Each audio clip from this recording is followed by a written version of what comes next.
I know. All right, let's see. There we go. And we're live. Guess what, John? I didn't even get to tell my group that you were joining us. So this is a literal guest speaker surprise tonight. Cameo.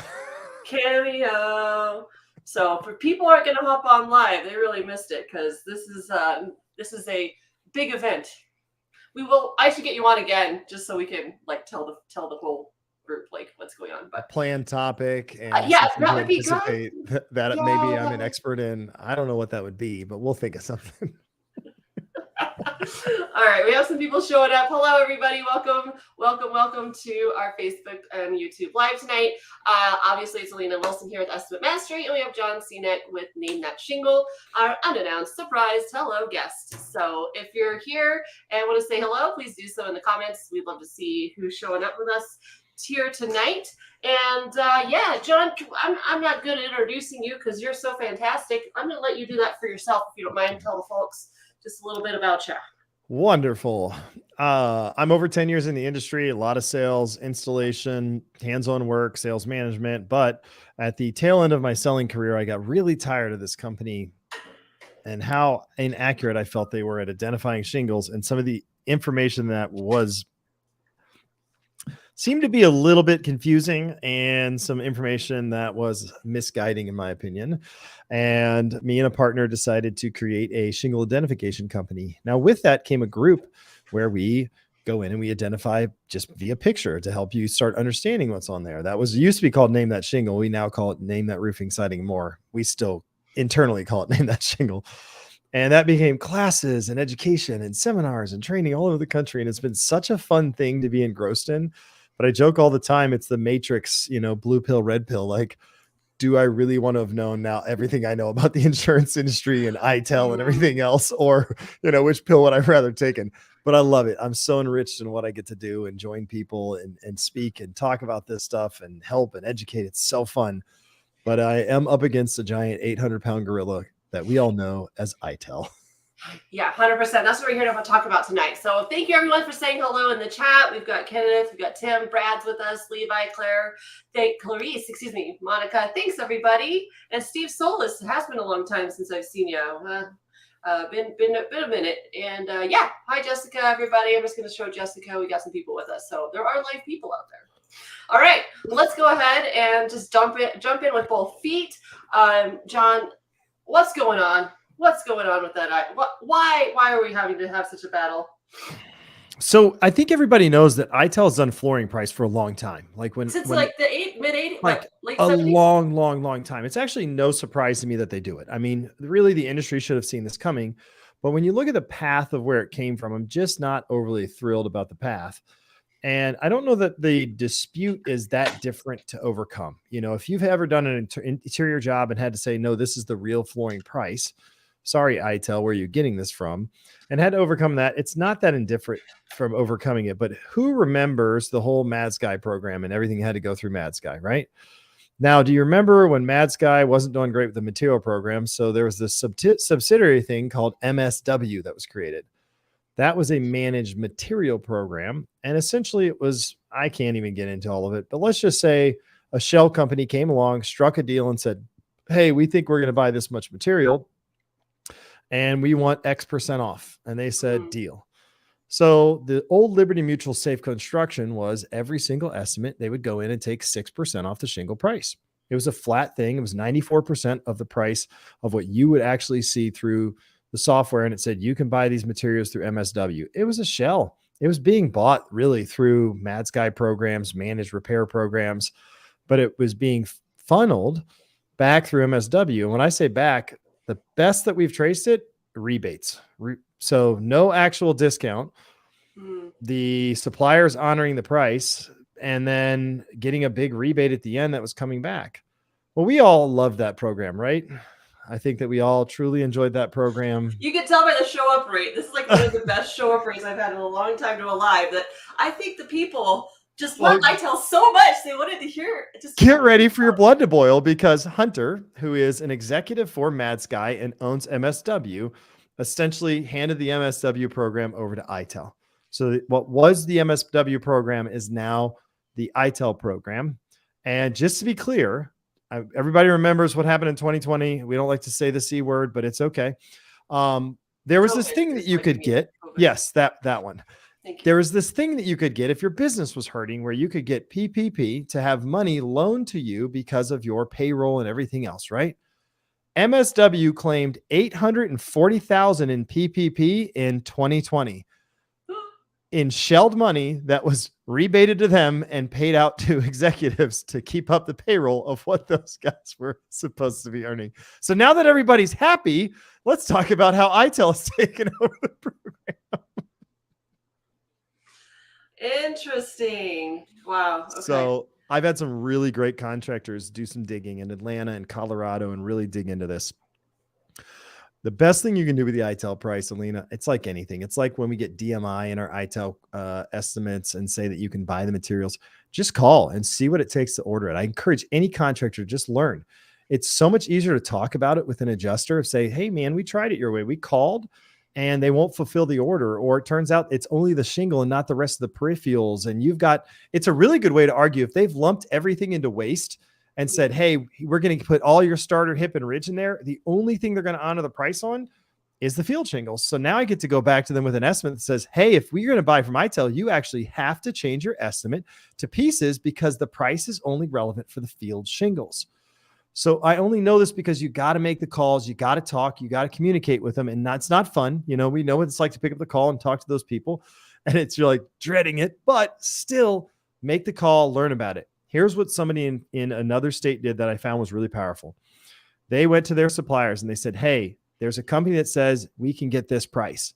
Can you sell it to me for that? And their supplier said, absolutely not. We'll never sell it that low. And they went to 3 suppliers and they said, we buy from you. Can you do it for this? And at the end of their conversations, they said, well, guess what? This ITEL company is promising me that you will sell it at this rate. I'm going to order it. I want you to write down the address. If your truck shows up in the driveway, you're going to give me this price for the rest of the year, and I'm going to video it and turn it into every roofer in the market. Then they called back ITEL and they said, hey, we'll go ahead and buy it. Ran the card. 2 weeks later, ITEL got a cancellation, unable to fulfill the order because all the suppliers knew not to fill the order because the contractor was waiting to catch them. So there's a lot of little things you can do, but I wanted everybody to first understand what is going on. It's a discounted shell, and it's now between 7 and 11% being rebated back through both suppliers and manufacturers. We can't fix that, right? I mean, we can't even put our finger firm down on exactly what manufacturer is doing it the most to even be like, well, I don't like that manufacturer anymore. And what are you going to do with that? Just stop putting on shingles and oh, let's go all metals, or hey, we're all going to buy from one manufacturer. They don't have enough material for that. The only battle we can really fight is prove them wrong. Prove that ITEL can't fulfill the order. Prove that it's just the field shingles. Start working on that, and then find your fastest path to relief. Now, I'm going to talk about my favorite, and then I want to, at that point, love to hear yours because you live in Xactimate way more than I do. But here's one of my favorite ITEL arguments.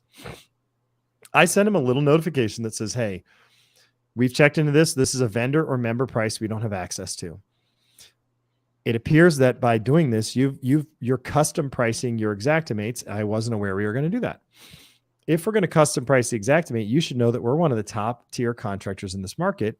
And I have produced a custom priced estimate, but I've accepted your ITEL price. The other line items reflect my market price for what we charge in this area. And I send it to them. I said, also, I've included a perfectly written Xactimate estimate. If you would like to agree that we're going to accept Xactimate, we could use that one if you prefer. Otherwise, I love your idea of custom pricing. And guess which one's always more, Alina? I wonder. The one where we could just free reign custom price anything.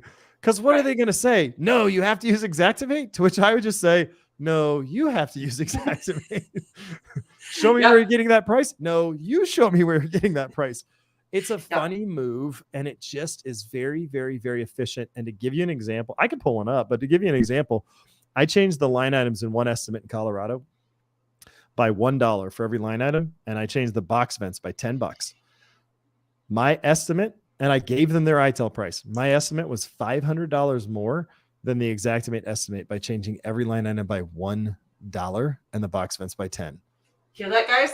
Hear that, everybody on this call? And that's why I bring John Cenac and his beautiful mind to the conversation, because that I didn't think in that direction. My brain went somewhere else before I had the conversations with John, and I'll tell you what the other way you can do this. But what you said was, if you want open bid pricing for shingles, cool. It's open season for the whole estimate. Awesome. And that's what I tell the members of my paid group. I give them your strategy because because you're so cool like that and share with everybody. But that's really what it's all about, is the logic behind it. You just got to pick it apart. It's just like, when you have in your sweater, you got a little tear and you start picking at that thread and the whole sweater unravels. That's really what that's useful for, that argument. Yeah, it makes a big difference very quickly when you go to look at those things. And the I don't know if it'll let me share screen. You have to go down to present. Oh, nope, it is. I got it. Okay. I use StreamYard all the time. So, okay, if you were to look at this one right here, right? This is entertaining. Can't see anything though. This would be my normal supplement on things, right? Like, and it's not robust like Alina's is, right? But if I go through this and my normal shingle line on this one was 409. Okay. I'm not going to get too in depth. I'll keep this quick. 409 was the shingle item unmanipulated. And my normal estimate on this one would have come to a whopping 29,592. Okay. Let's see. Go ahead and pull that off screen, and I'm going to and delete it and kick it. And then I'll bring up the next one. Let's see. Stop screen. Take that one off and let me bring up the next one. So you could do the exact same thing. I just want to show you how simple it is. You do the exact same thing, but look at how terrible. Look at how terrible. Let me pull this up. Look at how terrible the ITEL price difference is. Remember, the original shingle was 409. Look at the original. Look at the ITEL shingle price on here. And we see this and we get mad. 377, Alina. 377. Okay. From this, that's per square, which multiplied right? over all the squares. You're like almost $30 a square different in just that alone. And you see that, you get frustrated. But look at what $1 per line item and $10 on the box vents does. 29,900 instead of 29,500. It's $400 more. It keeps it close enough for the adjusters to be reasonable and be like, fine, we'll give you your 29.5, right?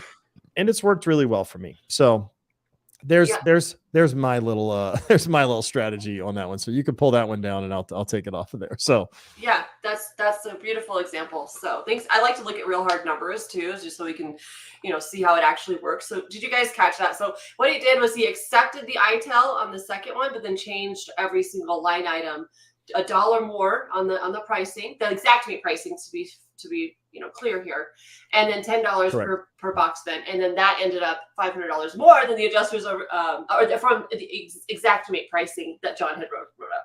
Okay. Yeah, my general rule of thumb is if it's a square foot or linear foot, I change it by $1, and if it's an each item, so an EA item, I change it by $10. And when you do it, it seems to always come out ahead just using that basic of a strategy. Yeah. So that's why I reiterated this, because Jessica says, so you're still losing a bit of money, right? No. That's what we're saying. I don't know why that. Sorry, Daniel snuck in there. Hey, Daniel. It's all right. I got my Braves jersey on, Daniel. Got your Braves jersey on. Jessica, just to be clear, they accepted the Xactimate pricing with the Xactimate shingle pricing instead of ITEL plus all of the other things that John had changed, because, well, for one, the Xactimate where it should have been was cheaper, 29,500 instead of 29,009, right? Right. 29,009 would be, I give you your ITEL price, but I made all my other stuff more expensive. Yeah. So using their ITEL price, but letting me open bid yields me $400 more. Yeah. So my other option would be to accept all the supplements as Xactimate says, and accept their ITEL price and lose $30 a square on 32 squares. And I mean, like, that's going to add up real quick. Like, I think it was a 32 square roof, wasn't it? 30.33, right? Yeah. So we take that $27 times the 30.33. I can't do math today. I'm going to actually use my calculator. We're $818. So, you'd lose $818 if you just accepted their price. Instead, I got them all the way up to the price it needed to be by showing them an either or option. And if you want to open bid, it's actually going to be 400. It would have cost them $1,200 instead of that 818 because there was an excess 400. So hopefully that clears that up, Jessica, that it's called open bid pricing. Fine. That's the way you want to go. You can do it with one line item. We're going to do it with the whole estimate. Then that's over here. Or you could just go with what Xactimate says, which usually ends up a little bit cheaper. And of course it's price anchoring, right? Just like with any sale, when you price anchor, we could go here, but we could do this other option. Most people take this lower priced option and the adjusters will do the same. Yeah. Okay. So yeah. The way I approach it, if you don't mind if I share really quick, is that it's your show. Share away. I just don't want to. You're so silly. You make fun of me. Okay. Anyways, all that to say, what I used to go with Mad Sky, and I use the same argument with ITEL, and you tell me if this is a good argument or not, John. And I'm glad I get to run it past you. Is that the homeowner is in charge of what shingle they want to go back with. So if they had certainty and they want to go back with GAF because they like the look, feel, whatever color of that other shingle, and that warehouse only stocks Tamco, which is what usually happens, right? Am I wrong on that? They're not the brands. Sorry, I don't mean to call it the brands, but they only usually stock a certain manufacturer that you were going to call out. But yeah. Anyways, but therefore the insurance company can't dictate what like, kind, and quality goes, as far as today's shingle. You know where I'm going with that? Am I making any sense? Elaborate. So the homeowner is going to pick, just like they pick their contractor, they're going to pick their shingle. Okay. And you can't get the same shingle from every supplier. It's that simple, right? Right. So one approach that I've seen done before is go to the supplier, find out what that supplier, right, is willing to supply, and then say, okay, let's go ahead and simulate an order for the one manufacturer they don't have. Now, what are you going to do? But the reality is, if you said, hey, we called Beacon and we called ABC, and Beacon supplies this, ABC supplies this, where are you getting it from? Because not every supplier has every product anyway. Right. It just puts it in a tough position. And then it puts you in the position to say, our homeowners made this choice. Our client, our mutual customer has made this choice. This wasn't ours. And we choose to buy locally. This is who we buy from. We're sorry that this is the way you feel about the shingle, but here's our contract for how we're proceeding with work. And that it's as simple as that in a lot of cases. Like when you're dealing with one freaking line item from a price difference, to just be like, this is what they chose. It's the homeowner's choice. Sorry, we don't have any control over this. This is where we're buying it from. If you want to tell the homeowner they can't make their own choices, I guess you can call them, but this is what we've signed it for. Because you're now going back to the whole idea of indemnification and the contract that they have with the insured, and the insured's right to pick their preferred contractor, to pick their preferred supplies, to pick their, is it like, kind, and quality? Yes. Is it reasonable and necessary? We agreed it was necessary when we said we're buying a roof. Is it reasonable? It's within $27 a square. I think that's reasonable. Yeah. And if it went to court, it would totally be reasonable. Oh, God, yeah. Yeah. So, and that brings one last thing to this equation that was recently brought to my attention by someone who emailed me, is that it's a price fix issue. So the end user, they call the EUA, the end user agreement that Xactware has explicitly states in part 10 of that agreement, when you go on their website, that this is a market price, that they do not require you to adhere to the price, and price changes may not be prohibited. Okay, so whenever the adjuster says, well, this is the price, this is what we've sourced, you can't hold me to that. The end user license agreement. So I hadn't really discussed that with you before, John. Is that something that you've looked at or heard or thought about? So one beautiful thing that I like to do from time to time is find out who I'm working with, go into Xactware, see if they're certified, registered level 1, 2, 3 with Xactware, and just say, look, you seem to be level 1 certified with Xactware. And by that, you've agreed to their license terms, right? Their end user license agreement. And this is how this works. And if you are not going to abide by that, you really don't leave me much choice than to reach out to Xactware directly. Otherwise, it seems like maybe this $800 you're hanging on to isn't worth that fight. So, what's it going to take for us to close this? Can you just give me $800 in labor? That way you can keep your ITEL price in there. Bid item? Yeah, Bid bid item is a item, great, yeah, market great adjustment, like you market whatever you want to adjustment. call it, right? I don't care if you call it squirrels eating popcorn at Disney. Like if it's $818, man, I'll make your life easy today, and we don't need to talk to Xactware about you violating their license agreement. Yeah, yeah, that's a perfect way of saying it. And at the end of the day, like that was some of the key language, not just for ITEL or this specific shingle issue. It's for every single supplement, O&P, whatever you're looking at that you want to get added. What can I provide you in order to get this closed today? Mm-hmm. How can I work with you in order to get this closed today? I don't care what you're supplementing for. That is the language that makes the conversation amicable for both sides. I'm just helping you get this thing done and off your plate, so you don't have to deal with me anymore. But this is important because if you understand the request being made here, the other piece is to understand the echo chamber you're up against. And this is why you want to change it to talk about how do we get this resolved? How can you add $800? What if we do open bid pricing? Are we agreeing with Xactimate? All these other things. Because I want you to see the script. This is the script that they are handed. They are trained this way. This is given to them. These are the talking points, okay? These are key talking points that they're given in training, and all they did was switch these around. So when you call and you ask this question, or the homeowner asks this, why are you using a different price? Due to variables of shingle pricing, we want to provide a verified current material price. It's not verified at all. Where did you get the shingle material price? Shingles are priced at a market rate. Price. Now, all this has just been changed to ITEL. This is the old MSW script. But this is the script adjusters are given. This is literally right out of their adjuster training guide. It's the script they're supposed to go to when you call. Pricing was verified through this managed program. For more information, call them. Do you have to buy from them? No, shingle pricing is based on market price that should be available at your local supplier. Lie, red alert, red flag, hi, okay? My local distributor's price is higher. Will you honor it? It appears your supplier is charging more than a market price. Oh my gosh. This is what they are trained to tell you when you call, right? Is your skin crawling a little bit more? Then listen to this. Will there be a selection of brands? Yes. MSW is the partners with the largest suppliers in the U.S. All major brands and styles available. So this is where you can get a little bit hooked on the shingle, like particular shingle you're looking for.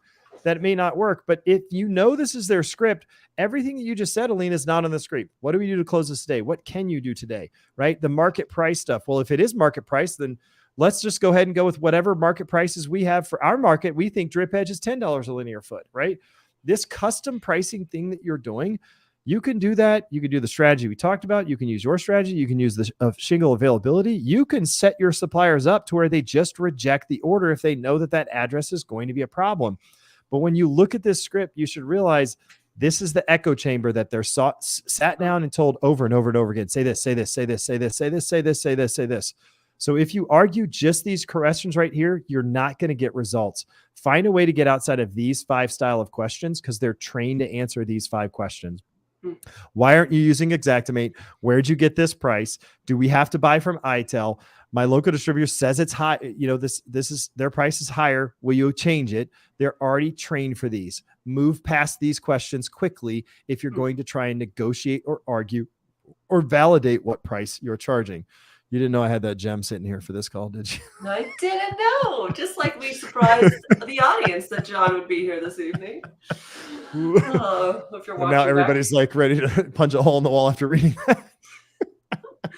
Garrett Kurt's with us actually. Has anyone asked if the price includes to stock the roof? Garrett, I've asked this to pricing and they've pointed to the click for detail that and it may be removed now. I need to look at my newest price list. I'm actually but yeah, it should be in the click for detail. If it's there, it says roof stocked price is the way does not include you got me. I haven't eaten dinner yet.